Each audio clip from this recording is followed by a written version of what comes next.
Hi friends. Today I want to talk about living in a sensory insensitive world when you are highly sensitive. And the reason I'm talking about this right now is I had to go pick up my daughter, my 13-year-old daughter from school today to bring her to the dentist. And we're sitting in the waiting room of the dentist office, and on the music was AC/DC. So I'm sorry if there's any AC/DC fans listening, but that is one of the bands or sounds that, it's like fingernails on a chalkboard or somebody poking the nerve root of a tooth.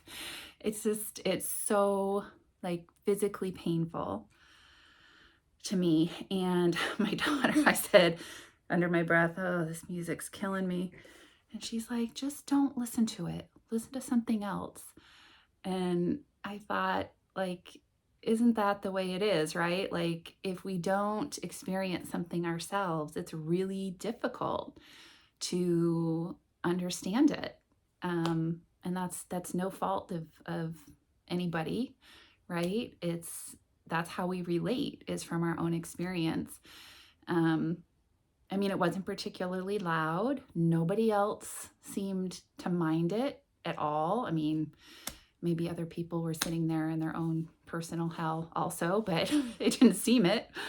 So, it was a matter of, what am I going to do? Like, I thought about leaving the waiting room for a little bit till the song was over, but I didn't want to leave my daughter there. So I actually plugged my ears.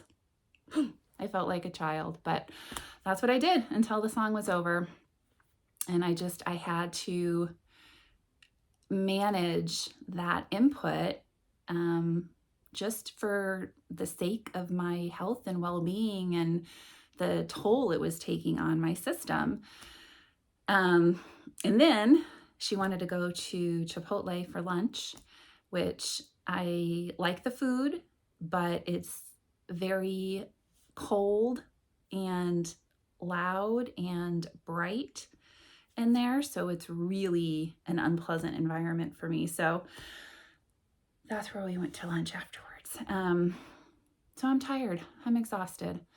And I just want to say that if you experience things like this, you're not alone. You're not crazy. It's like, I know, like, logically, that it's not unreasonable, like what's happening. The music wasn't too loud. It was music that other people like.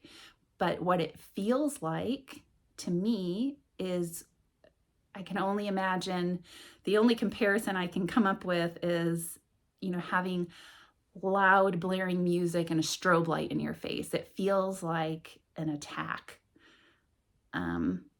And that is taxing on the system. That's taxing on the nervous system. It feels like a threat, even though, consciously that it's not. That's how your body is perceiving it. So what do you do, right? It's life. You have to live in this world. And unfortunately, it's just not very sensory friendly. It's just not something that's generally on other people's radars. And it's just a matter of managing it as best as you can. So I'm keeping this short because I'm tired, and I'm not sure what. Maybe I'll close my eyes for a little bit. I'm fortunate today that I can do that, and just try to reduce sensory input for the rest of the day until everybody starts coming home from school and work, and keep on trying to keep that balance of depletion versus replenishment. Keep replenishing. And I'll talk about that in another video. So until next time, friends, thanks.